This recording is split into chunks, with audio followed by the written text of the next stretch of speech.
Introversion is not one thing, and we're going to talk about it today. Did you know that there are four types of introversion? According to a researcher, Jonathan Cheek, his research showed that the four types of introversion are social, thinking, anxious, and restrained. The social introvert is someone that likes being social but is pretty selective. They don't like necessarily being in big crowds, but like being social with the people they know. A thinking introvert is more internal. They are often deep in thought, and because of that, are very self aware. The anxious introvert is very aware. They stress over these social interactions and they worry a lot. They may even replay those social interactions over and over and over again. A restrained introvert is more reserved. They observe certain patterns and they are planners. When I first came across this, I was like, wait, I kind of identify with a mix of all of them. So which one am I? You might be feeling the same way. So we're going to take it back a little bit. Before Jonathan Cheek came up with that research, we have Carl Jung, who in 1921 published Psychological Types. He's basically the person that came up with the term introvert extrovert. And you see these little right here?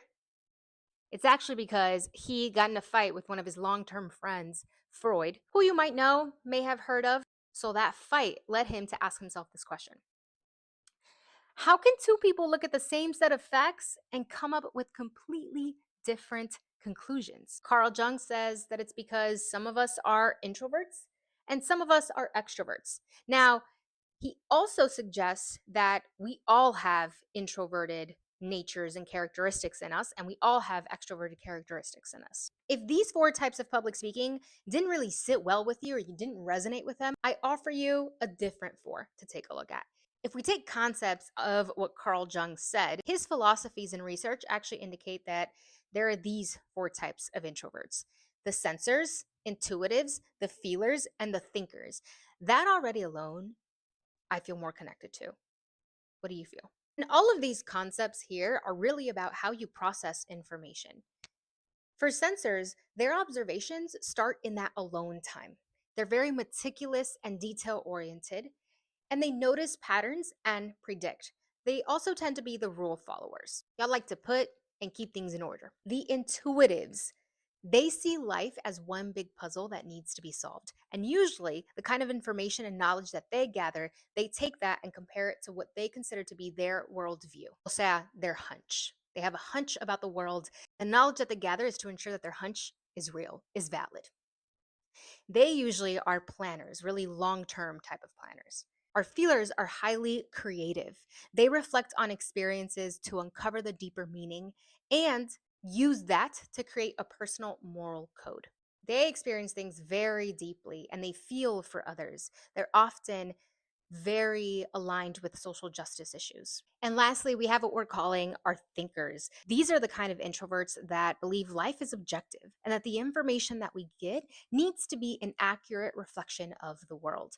They are our scientists, they are our researchers. And they really look to get as much information as they possibly can on a subject. At the end of the day, though, remember that labels are just labels. I do believe that they help us make sense of the world around us and how we operate within it. So, if this is at all helpful, take it. Take what you can from it, leave what doesn't make sense for you. Theories around introversion are changing all of the time. And it is also important to know that Carl Jung suggests again that we have two of these that we fall under, and then the other chart for extroversion, we have two of those that we fall under, no matter who you are.